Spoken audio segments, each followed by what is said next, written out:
Well, good evening, everybody, and welcome to the LSU Insider postgame show.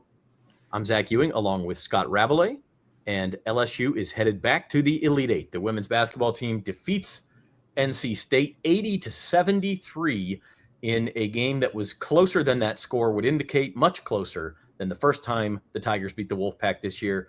But in the end, Kim Mulkey's team gets it done, Scott. They do, under some trying circumstances. A very dramatic game for a lot of reasons.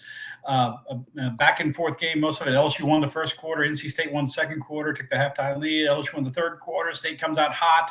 But in the end, LSU with the decisive run at the end of the game. This is what you got to do in March and April. You have to come up big at the end of the game. And LSU had several key plays and key players at the end of the game. And moving on, going back to the Elite Eight for the third straight year under Kim Mulkey. Yeah, I mean, what do they say in March? You survive in advance, and that's what LSU did tonight. They did not play as well as they did last weekend in Baton Rouge in the first weekend, and obviously the opponent was tougher as well. It was a little bit of a similar game to the Florida State game in some respects, where LSU got out to an early lead. You know, NC State tonight, just like Florida State on Monday, came back and made it a close game at halftime. In fact, in this case, NC State had a 4-point lead at halftime. And then LSU comes out, house of fire out of halftime. In this case, an 18-8 run turned a 4-point deficit into a 6-point lead. But NC State did not go away. I think they cut it to 4. They kind of stabilized going into the fourth quarter. And then NC State went on a couple of runs, as you said, in the fourth quarter and actually had the lead up until, I want to say, LSU finally took it back on a Michaela Williams shot with 1 minute and 7 seconds left. That's when they finally took it back for good. And then just made some clutch plays, particularly, I thought, on the defensive end down the stretch, and made some clutch free throws and just kind of finished it off. And that's what you got to do in March. Yeah, LSU was having trouble a lot of the game. Credit NC State. They were doing a very good job of going downhill towards the basket, attacking the basket, as well as hitting some three-pointers. But in the end, when they really needed it, LSU got some big stops, and that was a big sequence at that point where you mentioned it. To me, one of the biggest sequences in the game, and an example of, Zach, sometimes fate finds you. It's just LSU, like Warren Morris batting ninth in the College World Series after he had broken his hand, to hit the home run to win the College World Series. Flau'jae Johnson goes out of the game. She gets the ball stolen from her, goes down, it gets kicked in the eye inadvertently. She has to come out of the game. Kaylin Gilbert comes in. Kaylin Gilbert, with LSU down 1, gets a block. The shortest player on the court for LSU. Okay, she gets a block on Zoe Brooks as she's driving to the basket. With 1:31 left, LSU gets the rebound, and then Michaela Williams goes down, 1:07 left, makes the layup, put LSU up 74-73, and they don't trail again in the rest of the game. In fact, that's how LSU keyed LSU's 10-0 run to close the game. NC State did not score again. If Flau'jae doesn't get knocked out, and you can see if you're watching the game, she's trying to come back in the game. She's frustrated because they can't get the swelling down in her eye, and she would have been limited. You would think. And she wasn't playing well either, quite honestly. She wasn't. But I think she would have been limited because of her eye coming back in that moment. Kaylin Gilbert is in the right place at the right time, gets the block on a drive to the basket, which NC State was doing so well all game. They rebound the ball, they get it out to Flau'jae, and she just takes over at the end of the game. It's a remarkable sequence there, and one of the remarkable performances in the game for LSU. Yeah, no doubt about it. I'm glad you brought it up because this was really truly a team effort. LSU with Flau'jae Johnson, as you mentioned, was not playing well. She was, I believe, 1 of 8 from the floor. She did not, she just didn't have it tonight. And she was asking to come back in that game, but as you said, like shoot, your eyes messed up. I mean, do you even have the depth perception you need to play basketball? And again, we don't know what her status for Sunday night will be. What we do know is that the Tigers will play the winner of the game that's just about to start. It looks like maybe it started. No, it hasn't quite started yet. I'm looking at the TV on the other side of the room. Between UCLA, the top overall seed in the tournament, and familiar foe Ole Miss. And UCLA is, pretty significantly favored in this game, but it's the NCAA tournament. We saw South Carolina have to go down to the wire earlier today to beat Maryland, and so you never know But the point is the Tigers are there. They're waiting. What we don't know is what Flau'jae Johnson's status will be Sunday. No, and this is something LSU has been used to down the stretch of the season, right? She came out. She sat out the Ole Miss game to end the regular season. She sat out their 2 games in the SEC tournament. Finally got back in against San Diego State in the first round, and then played against Florida State. These are because of shin splints. But tonight is a different issue. She went as she was going down. Looked like the NC State player, her foot met her eye, and I didn't think she looked that bad. Obviously, she was wincing, and they on TV. Holly Rose said she made it, scratched her eye in some way. Obviously, we have to see, if she's wakes up tomorrow morning and she's got, can't see properly. Well, that could affect her in the game. But I suspect by Sunday they'll be able to get her right and be able to play. But we don't know. It certainly adds some more intrigue to the matchup of whoever else she plays, Ole Miss or UCLA. Yeah, no doubt about it. You are watching the LSU Sports Insider postgame show. LSU defeats NC State in the Sweet 16, 80-73. They will move on to Sunday's Elite 8 regional final for the Spokane 1 regional against either top overall seed UCLA or Ole Miss. That game just about to start there up in Spokane. We're going to be joined hopefully in a few minutes by Reed Darcy, our beat writer, who's boots on the ground up there in Spokane. He's speaking to Kim Mulkey and her players now, and in between deadlines, he may be able to pop on just for 5 minutes and tell us what they said and if there is any update on Flau'jae. I will say, and also let me get this out of the way. By the way, we are brought to you by Our Lady of the Lake Health. They are the championship healthcare provider of LSU athletics. So our thanks to Our Lady of the Lake Health. Look, you mentioned Kaylin Gilbert. She had a couple big shots in the first half too, to kind of stem NC State's run and keep that game. NC State really made a push in that second quarter. Could have been up by more than 4 at halftime. But Kaylin Gilbert hit a couple big shots then. You mentioned her contributions down the stretch. Samaya Smith was very good for the second consecutive game. And so lots of contributions without Flau'jae. But the person we have to mention, and probably should have mentioned by now, is Anissa Morrow. This was, as we put on the screen here, a masterclass. 30 points, 19 rebounds. Every time it seemed like NC State was threatening to take control of this game, Anissa Morrow got an offensive rebound and a putback. I mean, it just happened over and over and over again, or she got a big defensive rebound. Yeah, they interviewed NC State's coach, Wes Moore, during the second half, and he said, she's killing us. I mean, he's didn't say, we've tried everything and nothing's working, but it was kind of, you could tell the appreciation, but obviously the frustration in his voice. This was as clutch as it gets, right in this situation, in a huge game in the Sweet 16 round of the NCAA tournament against a quality opponent. And Anissa Morrow, 30 points, 19 rebounds on ESPN after the game. They said she's the first player in 15 years to have 30 points and I think 15 rebounds or more in the Sweet 16 or later in the NCAA women's tournament. So this is how big it was, how rare a performance it was for her 30th double-double of the season. And she's just relentless. She, of course, as has been said many times, she's not tall. She's not as tall as Angel Reese, who's 6'4". She's 6'1", maybe. But she's crafty. She really studies her opponents and their tendencies and how the ball comes off the rim against them and how to outmuscle them. And she was just unstoppable, for most of this game. If it's UCLA, she's going to go against Lauren Betts, the 6'7" All-American, and she was a tremendous player. I don't put it over Anissa Morrow to get another double-double and be a huge factor in that game. She was just tremendous. And I got to say tonight, Zach, usually we talk about LSU's big three. It's Anissa, it's Michaela Williams, it's Flau'jae Johnson. Tonight, the big three was Anissa, Flau'jae, and Samaya Smith. I mean, she had 21 points and 11 rebounds, Samaya Smith. Third straight double-figure scoring game. First time in her career she has over 20 points and double-figure rebounds in back-to-back games. And she's just been tremendous. She's just been tremendous. And LSU really needed her tonight to fill the gap left by Flau'jae's lack of scoring. And she was one of the players who was able to do that. But all praise to Anissa Morrow. Just a tremendous effort. And obviously, if LSU is going to get back to the Final Four and have a chance to win another national championship, it's going to be because of Anissa Moro's play to a large degree.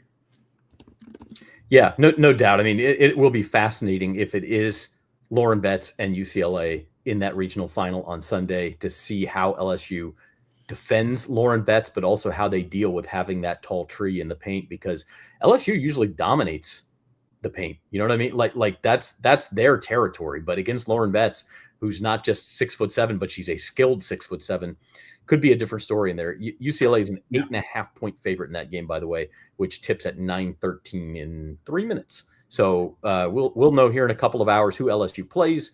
If you don't stay up late, we'll have it at theadvocate.com/LSU, who the Tigers will play in Sunday's regional final, which will take place at 2 o'clock.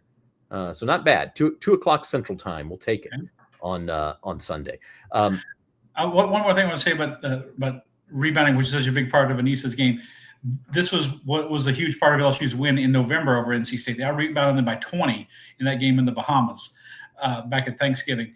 This time they out-rebounded them 52-36, and of course 30 combined rebounds from Morrow and from Smith. Just something that NC State couldn't cope with. It proved to be their undoing both times against LSU this season, and it's a big reason LSU is moving on. So I know Lauren Betts would be a problem if LSU plays them, but LSU's got some craftiness, and Samaya has size too. She's taller than Anissa is, and so that's a little bit of a plus for the Tigers. Yeah, and LSU's also been shooting the ball very well. They did slump for a period tonight, but Michaela Williams, another good night, 19 points, 8 rebounds, 6 assists. Samaya Smith, you mentioned her, 21 points, 11 rebounds, another double-double. Kaylin Gilbert had her 7 points. Cheyenne Day Wilson didn't score, but she had 3 assists and 4 rebounds. I mean, that's what it takes when your star, when Flau'jae Johnson is not playing well, and LSU got that tonight. We saw the comment from Lori on there congratulating the Lady Tigers. Feel free to leave your comments, your questions. We will show them live. Going to be on the air here for another 20 minutes or so. See if we can get Reed Darcy to stop by and give us the what's going on in Spokane there on the ground. Look, Rab, I think this is where LSU expected to be at the beginning of the season. This is where they've gotten. They've been in the top 10 all year long. Now you go see if you can spring an upset. I mean, at this point, you don't want to say it's icing on the cake, because I think for Kim Mulkey, the Final Four will always be the goal. And certainly at LSU, that's now the goal with her in charge. But this one feels a little bit like Lanyap. Like, go take your shot if indeed you do play the number 1 overall seed in UCLA. Yeah, I mean, I think so, but I think LSU's had also, my goodness, now in the NCAA tournament, now they're combined 9-1, 12-1 in the last 3 years. So there's going to be some of that, and LSU beat UCLA in this round in the Sweet 16 last year in Albany, New York. So that's maybe in UCLA at the back of their mind a little bit. It was a game kind of similar to this one that LSU kind of pulled away at the end and won. But they'd be a tough out. Ole Miss, of course, they can say, hey, we beat LSU last time out without Flau'jae Johnson playing. And I think it would go against the odds of probability to say that she's not going to come back and play well against whoever they're playing. But it's a tall order. It's always a tall order. You get to this point in the season. I will say this: it's much more difficult for LSU, whoever they're playing, I think, than when they went to the Elite Eight 2 years ago and they beat Miami, who had upset number 1 seed Indiana on Indiana's home court in the second round, and kind of helped clear a path for LSU. LSU had a very difficult Sweet 16 game against Utah, won by 3, and then they kind of won a rock fight against Miami. Neither team played really well, but LSU was able to prevail, hold them at arm's length the whole game. Miami was an 8 or a 9 seed, and done all they can to get there. But this is not the end goal for LSU. This is Kim Mulkey said after the Florida State win in Baton Rouge, she's happy to be in the Sweet 16, but it's not their goal to just get there. And I think often of something that our old sports editor Perrin Keyes said when they hired Kim Mulkey. He said we have to expect for them to get to at least to the Elite Eight every year while she's here. And I think that's been proven true. First year, of course, they lost in the second round to Ohio State. Alexis Morris, their point guard, had a sprained knee. But the third straight Elite Eight, and they've got a great shot. I mean, it's not going to be easy. It would be a tough assignment, especially if it's UCLA. But I think they have a great shot to advance once again. Yeah, I agree. And I mean, I think in some ways you got the feeling watching on Monday as they walked off the court at the PMAC, and they were celebrating there. I mean, there was definitely like a celebration, but it was more of a, okay, we finished the home portion of the schedule. We had a good time. Now the season really begins, right? Like now the hard part begins. And they went out tonight and they had a battle. Although I will say, and I know you missed, I think, about the first quarter of this game. You had a personal commitment, Rab, but they came out in this game and it was like the Florida State game never ended. I mean, they were making everything. They were turning the ball over. NC State looked like they were playing with their, ankle deep in mud. Everything was slow. It looked like LSU was going to run them off the floor. I mean, they were up, I think, 21-10 and there was a possession where they had 3 easy shots, 1 missed, got an offensive rebound, missed that, then stole the ball and had another shot in the paint and missed that. And it was like that whole sequence. And instead, NC State went down and scored and went on its own run and ended up making a close game even by the end of the first quarter. So NC State was able to find its footing. But there was a period where you're watching LSU and going, man, if this isn't the best team in the country, then I don't want to see the best team in the country, because that's what they played like for like 3 quarters between Monday and the first half quarter or so today. Yeah, they did. I was able to listen to the game on the way home in the first quarter, and it's tough to sustain the level of play that they've had those 3 straight quarters, and especially against a quality team like NC State. A lot of people did pick LSU to win. LSU was a slight favorite. I think all 7 ESPN writers picked LSU to win, but they were a 2 seed. They tied for the ACC championship with Notre Dame in the regular season. They made it all the way to the ACC tournament final before they lost to Duke, who was wound up with another 2 seed, and they won tonight to go to the Elite Eight as well. So a quality opponent, and it's gonna be tough. It's gonna look a little ugly. It's gonna be hard to keep blowing people out. Look at South Carolina tonight against Maryland, 4 seed, a good team, but not a team that's considered great. They win by 4. And sometimes that's okay. That's what it takes. So it was going to be tough for LSU to sustain that level of play. And credit to NC State, they came out looking really good in the second quarter. I think they outscored LSU by 12, took that 4-point halftime lead, and then they scored the first basket of the third quarter. And there were a couple of times in the second half, Zach, where I thought it's like, well, if LSU gives up one more score without, if they fall one more basket behind, a 2-pointer or a 3-pointer, it's going to make things tough for them. And I think there was a position about 5 minutes left in the game. NC State had the ball, and I think they missed a 3-pointer. LSU rebounded, and they went down and scored again. They were down. LSU down like 5. If they'd gone down 7 or 8 at that point, it might have made things kind of tough. But they didn't. And of course, they're the team that finished on the strong roll with scoring the last 10 points of the game to close it out. And NC State just didn't have an answer for them at that point. Yeah, no doubt about it. I mean, LSU's made a habit of winning so many close games this year, and found a way to surge at the end. But I do want to go back to that second quarter and sort of the end of the first, because again, LSU was up 23-15 at the end of the first quarter, but it kind of felt like they had let NC State off of the hook a little bit. Like they could have been up by, 15 points at that point. And at that, if you're up 15 at the end of a quarter, then NC State has a really tall order. But they kind of missed some easy shots. They let NC State, score a couple times, get some late free throws in that quarter. It ends up being an 8-point game. And then NC State starts the second quarter on a 10-2 run. And all of a sudden, just like that, at the 7:48 mark of the second quarter, the game's tied 25-25. And it's like all that good work that the Lady Tigers did in the first 10 minutes, first 8-10 minutes was gone. It was tied again. And it just felt like they had to kind of overcome that emotionally. And NC State really controlled the game in the last 5 to 7 minutes of the half.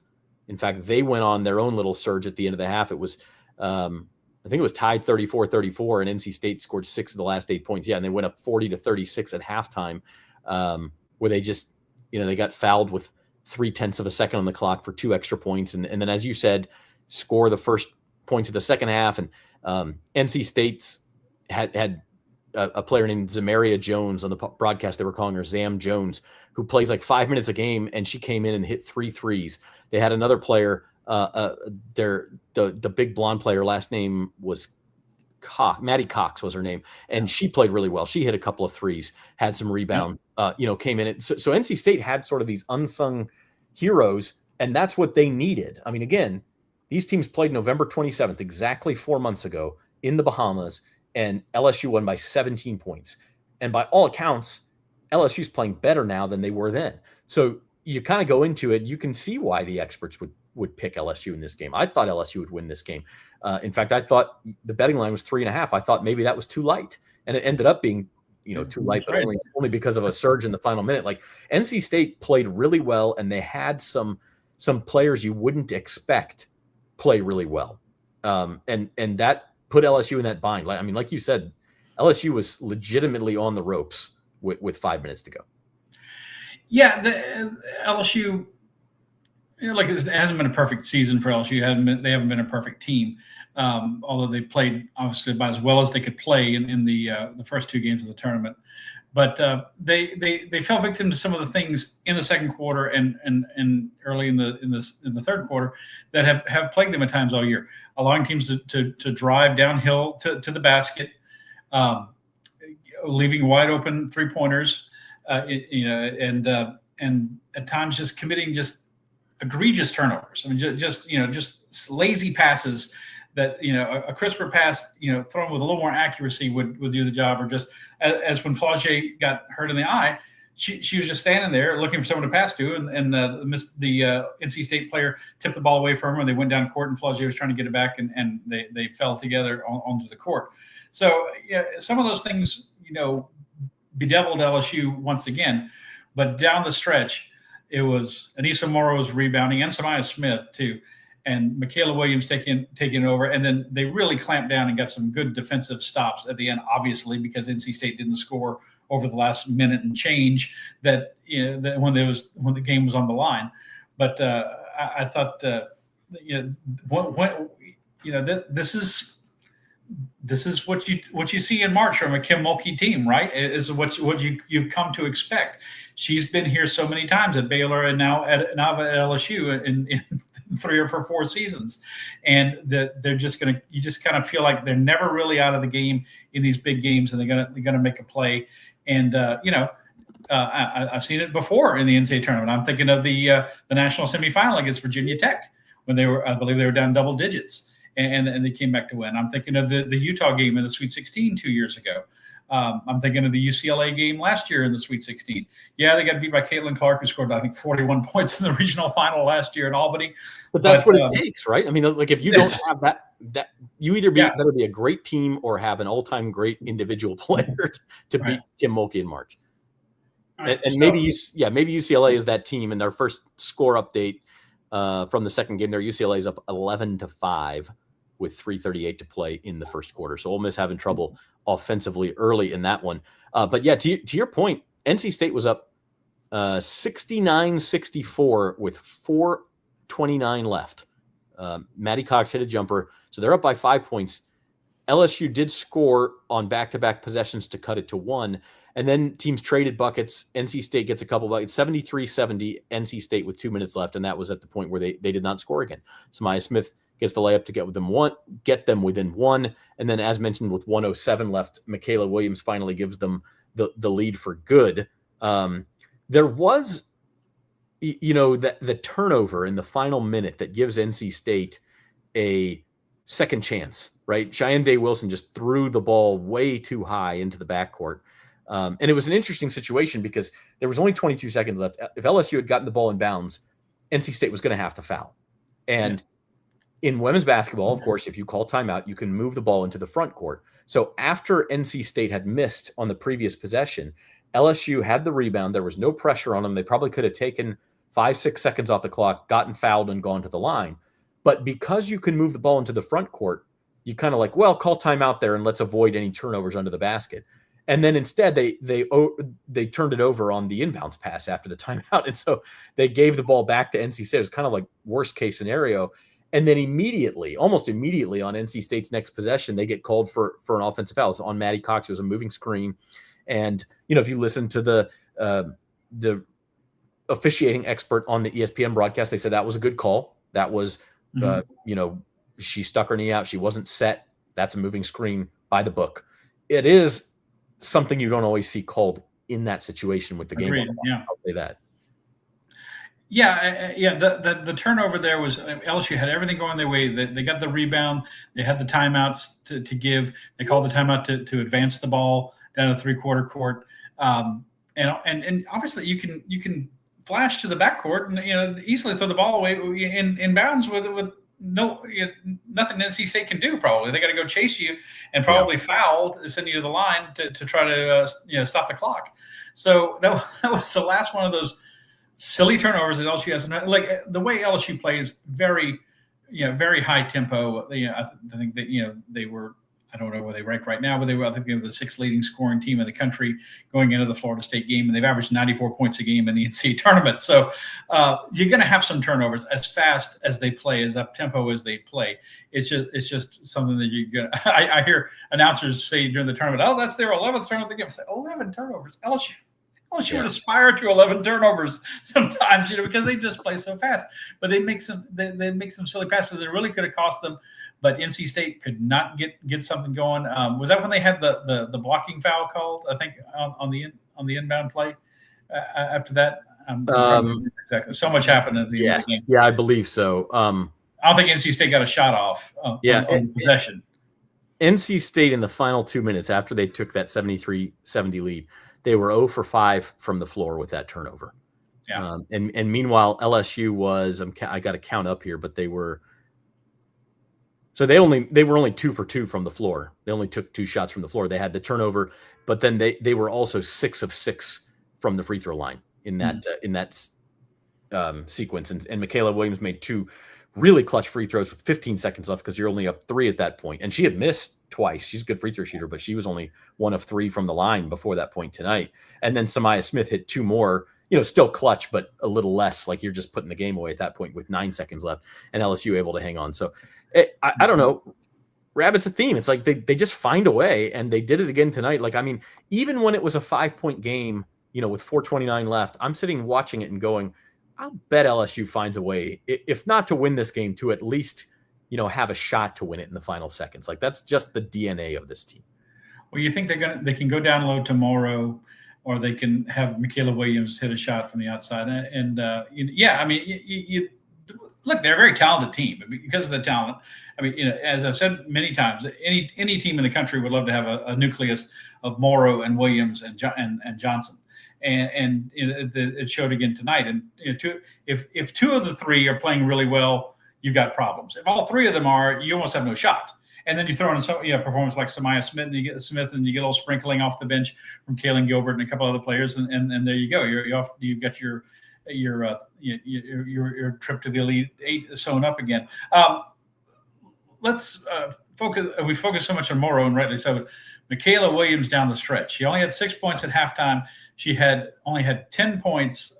She only had 9 points going into like the final 4.5 minutes, and then she just took over. And you can just see it.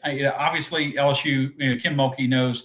She's one of their best most players who can create her own shot and get free throws and dribble the ball and get rebounds. But she's just like, it just reminds me of the old Keyshawn Johnson thing, right? Give me the damn ball. You can just see her basically saying that. She's taken over offensively, and she scores 10 points in down the stretch for LSU, either with baskets or the jumpers or at the free throw line. And she's got such a great jump shot. It's the best mid-range jump shot. I mean, she can hit threes too. Best mid-range jump shot I've seen, I think, from an LSU player since Simone Augustus played 20 years ago. And Simone didn't shoot the 3 like Michaela does, rarely, if ever. That's super high praise, but I mean, her shot is so silky smooth. I mean, it looks pure coming out of her hand. You're almost surprised when she misses because it just looks so good coming out of her hand every time. But she's the player to me, obviously Morrow's there to clean up anything inside, but to me, she's the player, what an asset to have someone like that who can take over the game offensively like that down the stretch, especially when Flausia Johnson is sitting on the bench. She hasn't played well. She hasn't contributed much, and she's got her eyes hurt. So. Amy's comment here that MK12 is her hero. And yeah, I mean, her and Anissa were the heroes tonight. There's no, and then as you said, I mean, Samaya Smith played well. Kaylin Gilbert played well. they kind of make up for an off night and then an injury to your star player. And so, we'll see. I don't know. We can wrap this thing up, Rab. It sounds like Reed is caught up with the press conference and with the deadline. He is not going to be able to make it tonight. But LSU's back. They're back in the Elite Eight for the third straight year. It feels like this is where they belong. You mentioned Perrin's comment about how this is just like the baseline expectation. Erlene says the last 138, they just took the game. That's right. It's almost like it's this attitude of, oh, you thought you could take a close game from us? No, it's not happening. They take on the persona of their coach, I think. Well, no question. And like, again, NC State's a fine team. Westmore is a good coach. They accomplished a lot this year, but this is just like LSU struck gold. When Kim Mulkey said, it's time for me to come home, and LSU, had the means and the wherewithal and to take her up on it. And obviously, it's paid huge dividends. Third straight Elite Eight, won the national title 2 years ago.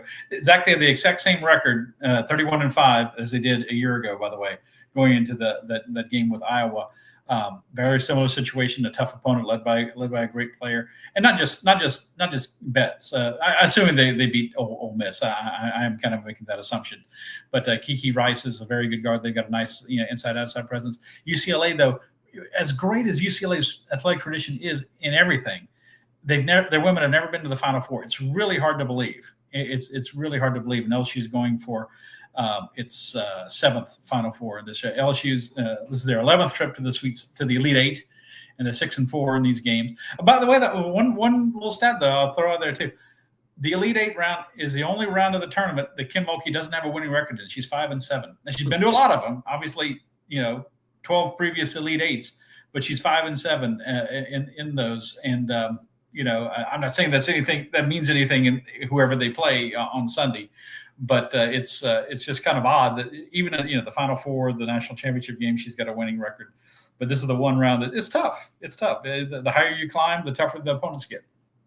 Yeah, no doubt. And I think, and again, I don't want to completely dismiss Ole Miss, but they've reached the end of the first quarter. It is 19-12 UCLA. Lauren Betts already has 10 points. So they're up by 7. I mean, can Ole Miss make a comeback against the number 1 seed in the tournament? I have my doubts on that. So, but let's assume for a second it is UCLA on Sunday, and we'll have a video tomorrow kind of setting that one up. But I think the pressure is pretty clearly on UCLA if that's the matchup. As you said, this is a team that's never been to the Final Four. They were somewhat controversially named the top overall seed in this tournament. South Carolina thought it should have been them, but it was UCLA. Dawn Staley, the South Carolina coach, said something. She basically said as much, like, okay, well, they didn't play a schedule like we did. We should have been number 1, and we'll see. And so for UCLA to not even make the Final Four after being named the number 1 seed, I think would be quite embarrassing for their program at this stage. Obviously every team is tough in the Elite Eight. You can't sit here and say you have to win, but I do think the pressure's on the Bruins, no doubt. I agree. I mean, you're the number 1 overall seed. You're supposed to make it, and no matter how far you go, if you don't at least make it to the Final Four, once you get to the Final Four, it's like going to the College World Series. You never know what can happen at that point. You have a bad night, someone's off, someone gets hurt, whatever. Things could not go your way. But yeah, if you're UCLA, you're supposed to make it. When we're talking about LSU, there's an expectation because of Kim Mulkey's success as a coach and how much they've won already in her 4 seasons here. But I think the pressure is on UCLA. They're going to be the favorite. They're the number 1 overall seed. They're the number 1 seed in the regional. They've got one of the very top players in the country, not the national player of the year in Betts. I think it's going to be Juju Watkins, who of course is out for the rest of the tournament, unfortunately because of her knee injury. But it's that's something. And LSU can. This is one of the few times they can kind of feel like the underdog. They weren't the underdog in this game against NC State, but they can play that card emotionally, psychologically in this matchup if it's UCLA. And I think that those things are better for LSU. The pressure is definitely on the other sideline. That's for sure. Yeah, for sure. Other bench. They're both on the same sideline. We will find out shortly if it is UCLA. Again, the Bruins up 19-12 on Ole Miss at the end of a quarter. That game, the winner of that game will play LSU at 2:00 Central Time on Sunday in Spokane, Washington. We will have a video. I'm going to see if I can hit Reed Darcy up on a Sunday to do a video with him tomorrow to preview that thing. And we will then, of course, have a post-game show Sunday afternoon, evening after that thing is over. Look for us between 4 and 5 o'clock after the Elite Eight game, win or lose for LSU, either helping you all celebrate a LSU return trip to the Final Four in Tampa, or looking back on another successful season that ended just painfully short of the Final Four. Either way, we will be here, and I hope you tune in. You can subscribe to our LSU Tigers at NOLA.com YouTube channel. Sign up for notifications. That way you know when we go live. And while you're down there, hit the like button for us. Share with your friends, all of that good stuff. We appreciate you.